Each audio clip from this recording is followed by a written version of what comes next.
Keyshawn, your reaction to what Paul George said? Man, so if you gave him $150, give me my $150, I'm cool. But you trying to give me 60? That's what he said. I find that hard to believe. There's a little complicated math because it was basically he'd have to pick up his option, he'd get paid for that, and then the math of what the other years were in terms of the second apron and the taxes. So it's not quite as bad as it sounds.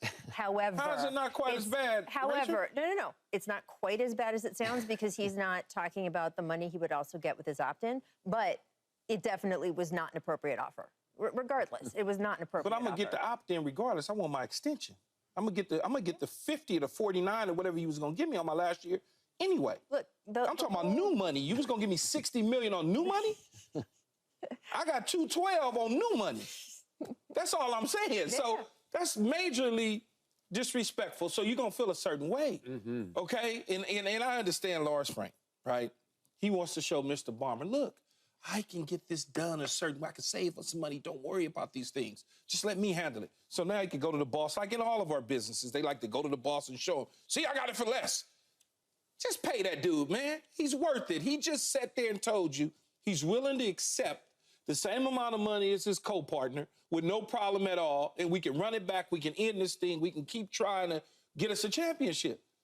But you told him, in his mind, Rachel, regardless of what the math works out to be, it was still him and his family, they looking at his agent, they going, 2 years, $60 million, so that means $30 million a year, new money, and I can get 200 plus on the open market. Hey, that doesn't seem like a fair deal to me. It was stupid for the Clippers to do. Look, be fair. To me, this is not a money issue in terms of saving dollars. Steve Ballmer is one of the richest men in America. It was about this new CBA. I know it's boring that we keep talking about sort of minutia and rules and stuff, but in aprons. In aprons. But the truth is, if you go into that second apron, if you go into the most sort of overpaying your guys compared to the rest of the league, you can barely do anything going forward in terms of trades. It doesn't matter. Well, no, but here's the thing. I would say that the Clippers had a decision to make. Do they want to invest in this Paul George, Kawhi era more? Yes. To the tune of not only all these tens and hundreds of millions of dollars, but in terms of this is going to be our team until these guys are 36, 37, 38, right? Okay. They clearly decided somewhere along the way this to stay mediocre then. Well, I think they kind of decided to call it, right? That it wasn't worth, if that was the choice, if the choice was be locked into this versus not, that is the choice they made, plus you had to pay Harden. I'm not saying I would have made that choice, but I see what they were thinking. I don't think it was, oh, we don't want to give him an extra few dollars. I will say, though, a couple things. I will say, first of all, if you've made that choice, why not make it earlier in the season and either get something for him or handle the negotiations differently? If you are eventually going to offer to pay him what Kawhi did, to string that out, I think, is really part of the problem, and that's why he led with talking about how it was disrespectful, is now he doesn't trust them. Now he's like, okay, you didn't offer me a good deal to begin with. You also didn't offer me what Kawhi got when Kawhi took his extension. And by the way, as he said, that was at a bit of a discount. And Paul was willing to be at a bit of a discount. And the fact that they still didn't go in there. So when they didn't get, you say trust. How can I trust you're not going to trade me when you didn't want to give me no trade clause? This is the thing, right? So Paul goes in there. Not only does he have more money sitting on the table and more length of a contract, which is important at that age, in Philadelphia and probably Orlando and other places, but the trust factor. And I think this is where the Clippers' past deeds are coming back to haunt them. We all remember what happened with Blake Griffin. Blake Griffin was a free agent. They brought him into the building. They put up this whole sort of display about him and his lifetime as a Clipper. He walks into the arena where they've led him, and they are raising his number into the rafters and talking about him being a Clipper for life. This is what we see as your future. We're going to raise this number. 6 months later, they traded him to Detroit. 6 months later, which was not the team that ideally someone who wanted to contend for titles would want to play for. And so I think Paul was thinking about that too, and especially with the way things were strung out over the year, I think that puts you in that mindset more. And so that's why the Clippers' decision is sort of, you can see their logic, But how they did it, I think, really came back to haunt them. I don't see the logic, because if you're an older team and you got 2 older players already, and I'm Brooke with 3 older players, so they brought Westbrook back, you allow one of your biggest pieces to get away. You can't replace that. Where are you going to replace that for less money? And you say they're worried about the repeater thing and all the taxes and stuff. 3, 4 years from now, it ain't going to matter, because you're going to be sorry. That's just the bottom line. And I know Mr. Bomber's not worried about the money. But when you are an executive and you can show the owner, look at me, I'm smart, I did this, you get a little pat on the back. That's what they be thinking about. I see it all the time in professional sports, the industry we work in. Everybody's trying to save dollars that ain't their money. You're trying to build a team to compete right now. You want to put Kawhi around a bunch of young players that don't know how to play? Oh, well. Okay, so here's how I see the truth of what just happened to Paul George. Paul just said in that soundbite we just witnessed and heard, y'all view us as the same. Right. No, they don't, and they never did. It was always Kawhi was number 1 and Paul was 1A. And we talked about Batman and Robin. Well, this was clearly to them a Batman and a Robin. These weren't 2 co-Batmen. This was Batman and Robin. And they told him with their first disrespectful offer, however you want to sort of nuance it, but they just showed him. They just said, you know what? We're good. You should go. Whatever you got out there, just take it and go. And I'm not saying that they were right about this, but their attitude toward him has been that from the start. And I definitely think he is a 1A, but he's a really good 1A, as he will prove this year with Joel Embiid. But the point was, Kawhi did take a little less than max.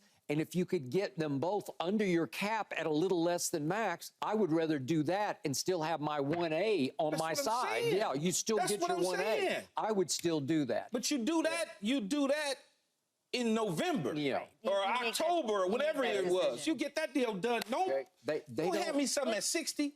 Trust me on this. But they don't love Paul's intangibles. They just don't. He's got all kinds of ability. We get that.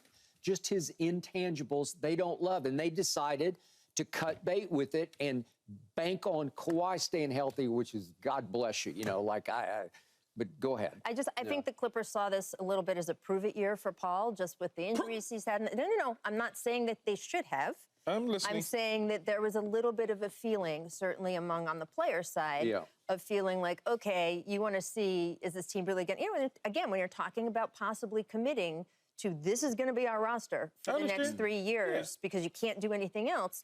You want to know, are these guys going to even hold up? I mean, that would be one of the questions we'd be asking if they re-signed and put themselves in that position. We would say, oh, they're so injured. They've only won, 1 or 2 playoff series since these guys have been together. All that stuff. It's been a disaster. So, it has. So for them to say, we need to see more, again, I understand that thinking. I don't necessarily agree with it, but I also understand how Paul George is like, what are you talking about?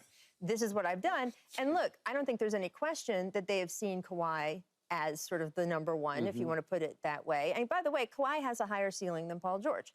When he's playing at his best, he is one of the best players in the league. Top 3, top 5 when he is playing his best. He's an assassin. I didn't say anything. I'm waiting for Rachel to finish. I didn't say nothing. I hear you. Yes. But Paul George is able to reach a pretty high percentage of what Kawhi at his best can do. And Kawhi is not playing at his best and hasn't for, any long period in a while. He had a few months this season. He did. Sort of but he was the best player in the league for a couple months. But that reliability calls a little bit into question. Again, if you're Paul's side, when he says you looked at us the same, you're right, they didn't. They did not. But his point is, look, I've played more games. I played as a Clipper. He's played wildly more playoff games than Kawhi has. As a Clipper. Look, there's no question that a healthy Kawhi is more desirable than a healthy Paul George. Okay. I'm speaking Paul George's language, though, because I understand what he's saying. You went and approached Kawhi for $150. You gave him $150 when you really probably should have gave him $220. And if you'd have gave him $220 and you'd have gave me $160, guess what? I get that.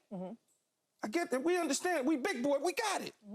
But when you want to give me $60 and you give him 150, and I got 212 over here waiting for me, do the math. Rachel, you went to Northwestern? I can tell you that all those offers you just mentioned were for differing numbers of years. Does it I'm just matter? saying. That's not the way we look at it. But you can't compare 221 to even 150 when one's a 4-year deal and one's a 3-year deal. We don't look at it that way as athletes. Yes. We look at the security. No, the security the belief is in me absolutely there. that I'm going to stay healthy. I'm going to do all these things. Yeah. Okay. If you gave me a 2-year 60 and you gave him a 3-year 150, that's lopsided. Again, I'm not saying that was the right offer. You didn't say 3 years 120. Yeah. You said 2 years 60. No, I think that if you're the Clippers, you had to have made this decision, frankly, at the start of the season. I don't know. I mean, I understand we want to see more. We want to see how this pans out. But you knew you were headed toward this position. You knew there was someone out there who was going to offer to pay him a 4-year max. So I just feel like the decision could have been made earlier, and they could have either decided to keep him for, again, less than he could have stayed for, or they could have decided to do something with him. I don't know if mathematically, if Paul George and James Harden became either or for them. Like they jumped and re-signed Harden at 2 years, 35 a year, 2 years 70, right? And what if they had done Paul for 3 for 150? What if they had the Coes? I think they still was going to be able to do. Would they have money? Would they have the ability to wedge in a Harden at another 35? I don't know. I mean, then you're looking at if you do that, and I don't know if they would. I don't know if they would have done quite as much for Harden if they had also had Paul George. But who knows? Not only are you in the second apron, I mean that's a given, but you also can't put as many guys on your roster. So then you're really filling out your roster past those 3 with more minimum guys. You just don't have as much money to play with, $10 million, whatever it is for different guys. And I think that they have to look at that. I mean, the role players are important, though. Again, but I'm you don't want to be the Phoenix Suns list. Their role players aren't making $17 million a year. You would be a very top-heavy team with 3 guys. Paul George I think Kawhi's the youngest at 33. Paul George is 34. Harden is 35. And again, doing the deals, all of those would have locked them into that roster for the next 3 years. And again, especially if you're talking about paying Harden that much, then that roster becomes 3 guys and a bunch of more. So now you got 2 guys in the bunch. You're essentially going to be in the same position you was in, maybe even less. Well, it depends on what they do. Look, now they're under the apron. They've got cap space, to do stuff with over the coming years projected out. So, let's see what they do. I mean, they pulled off the Kawhi trade in a way that people didn't expect them to. They were able to pull off the PG part of it. It's a smart front office. I think they're taking the chance that, hey, we don't know what the next 5 years are going to be, but we've experienced the last 5 years. And if we're not happy doing that, then we need to cut bait and do something else. It's just when you make and how you make those decisions. He's in a better place anyway, as far as I'm concerned. I think he's got a more likelihood of winning a championship. Yeah. No, better place, better team. But again, at age 34, after you played a lot of years, and you're from L.A., now you do have to spend the winter in Philadelphia. And I lived in Indy. Who cares? Okay. You lived in Indy? No, him. He lived you're in speaking for him. Yeah, I'm speaking for him. Who cares at that point? But at some point, you earn the right. You stay home. He said, he wanted to stay home. Yeah. They have something called travel. Yeah. And you can do this all day long. 5 hours across. Yeah, I don't need to come to L.A. that often. Mm-hmm. I mean, until my season's over. I think he would. I think when he says I wanted to stay, I mean, he really means it. It's not just the weather or he grew up here. His parents are here. They're aging. His mother had a very difficult medical condition. She can't really travel anymore. So if she wants to see him play, it's got to be here in L.A. Unless they all move back east, which could happen. Yeah. But if you come out like the Clippers and you just offer him 140 for 3, he stays. That's the bottom line. But you coming at me like I'm a sucker, okay? Here's 60. I really like you for 2 years, Rachel. Keyshawn, they were just telling him from the start, we're ready to move on. That's fine. That's what they were saying. So let's not play games. We big boys here. Let's just be real. And you'll stay the Clippers, and then I'll go and fight for a championship elsewhere. I see the reasoning at every stage. It's just in hindsight, it doesn't make sense. Yeah. Would I rather have both? Sure, I would. Of course. Yeah. Oh, wow. Okay. We got to discuss this. Thanks for watching, Undisputed fans. Do you want more highlights from the show?